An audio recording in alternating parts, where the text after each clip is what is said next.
You walked through Afghanistan, you were a governor in Iraq, and then you came back and joined politics.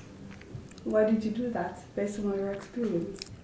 I think I realized that although it's incredibly exciting to be working in other people's country, in the end, if you really want to make a change, you have to return to your own country.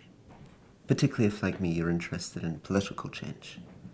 Because the kind of political change which a foreigner can bring in somebody else's country is very, very limited.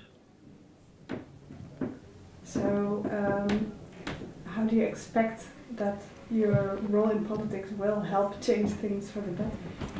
I'm not sure I expect this. I think changing things through politics is very difficult. But I do feel deeply that the best question to pose people of our generation is not exactly what do you do to countries like Afghanistan or what do you do to countries like Iraq. In other words, how do you turn them into us? The more difficult question is, what do we do with our own countries? Where do they go? So, would you say you're disappointed in your time abroad? You didn't achieve what you wanted? I think I'm disappointed by the international community in general, and yes, my own personal time abroad. I mean, certainly when I was in Iraq, it was a disaster. But I think it's a disaster at a more structural level. I mean, it's not only the individual, it's not only the mistakes that I made trying to deal with a civil war or trying to stop people firing rockets into my building. It's the complete idea that foreigners can come in from another country with a very limited understanding of the language and the culture and attempt to apply a very, very vague plan on somebody else's society. So I think this is not just disappointing, I think it's scandalous, it's objectionable. Scandalous? That's a very strong term. What do you think is to be done about it? I think the first thing is the international community, Holland, Britain, the United States, needs to acknowledge its limits. It needs to acknowledge how little it knows, how little it can do, how little legitimacy it has.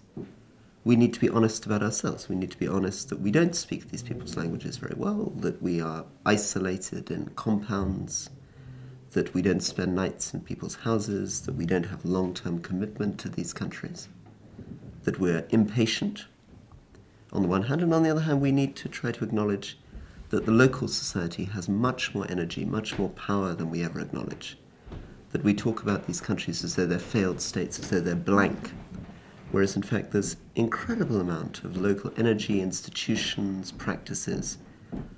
Local politicians, Afghan politicians, can do much more than we acknowledge. We can do much less. All right, then my final question before you can head up to have breakfast. What is your personal mission right now and how would you like to fulfill it? I think my personal mission is to try to do my part to convince people of the dignity and the glory of politics, to pull people back into the political sphere. At the moment, we live in a society which is either obsessed with trying to change the world at a completely crazy, impossible level, talking about ending global poverty or ending global conflict, or we live in a world where everybody just gives up and they retreat into their home and they say, oh, what matters is my family and I'll just get on with my life.